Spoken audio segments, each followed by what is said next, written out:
let's play 1-Bit Invaders by Braindead Games. I'm fast becoming a bit of a fanboy of Oscar Braindead.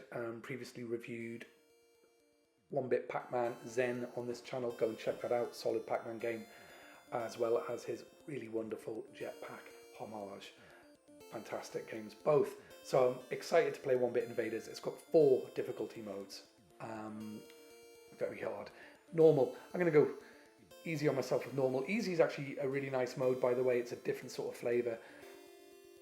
This is nice. Different bonuses you get for shooting the UFO that goes across horizontally at the top of the screen. Now, here we go. So let's talk a bit about Space Invaders before we get into this particular game. And I must apologise for the appalling gameplay here. I hadn't played it for a minute and yeah, warming up. So this is the granddaddy of all of video games, possibly one of the most influential video games of all time. Came out in 1978 from Taito as an arcade game. It came into my life about 1979, 1980, and yes, that does date me as a Gen X kid. And there was a arcade in the pub that me and my best friend's parents used to like to go to, and for the price of 10 pence or a quarter, you could be playing the most cutting edge, incredible video game experience thus known to man or childkind or womankind. It was an amazing experience. You'd never moved things around on a TV screen before. You know, that in itself was mind-blowing.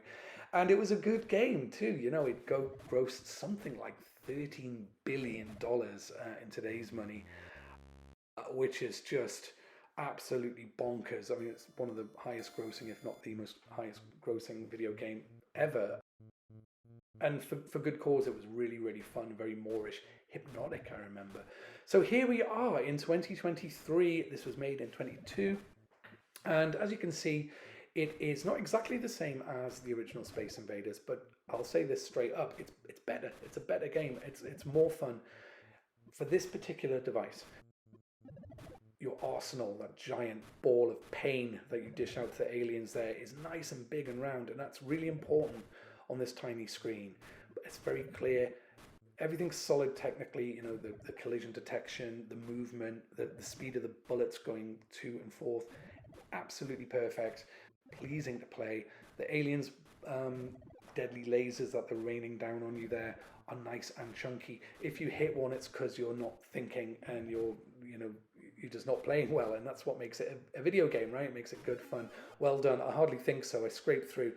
And the next wave. So each wave's different, different aliens, different formations, and they do affect how you play it. And it's just subtle. It's a very simple game. Obviously, they don't swoop down like in Galaxians or something like that. But that's the point.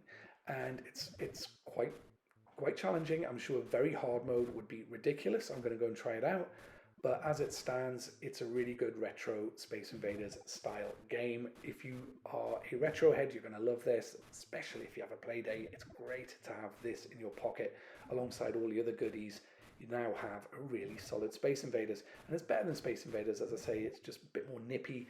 It's a bit sharper. I love the bonus things you can get. That's really fun. Any detraction I have here, not a great deal. It's the sound is all right. It's not accurate to the original sort of pew Space Invaders sound, but that could be for a number of reasons. But it's it's functional here. It works well enough. It sounds arcadey. It sounds old school. It's completely appropriate to the game. Could he have maybe done other stuff with the music, got a bit fancy with it? Possibly, but I'm not sure that would have fitted the game. So as it stands, it's solid. It's good. Again, with Braindead games, and this isn't a criticism, it's just something I'd love to see, is like a proper high score table, maybe some stats, how many aliens you've shot to date, and fun things like that, just little sticky bits that you can sort of go back to and think, oh, I wonder if I'm better than I was before. A global high score table would be brilliant. I love them, but I probably think there's a reason why they're not in every game. It must be technically a bit awkward or time consuming or something. This is a one person endeavor.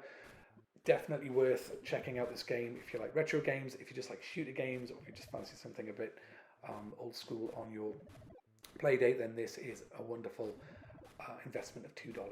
You can go and buy a cabinet for $1,500 or $3,500, a Midway or Bally one, which was the version, the people who licensed it for the North American and European markets.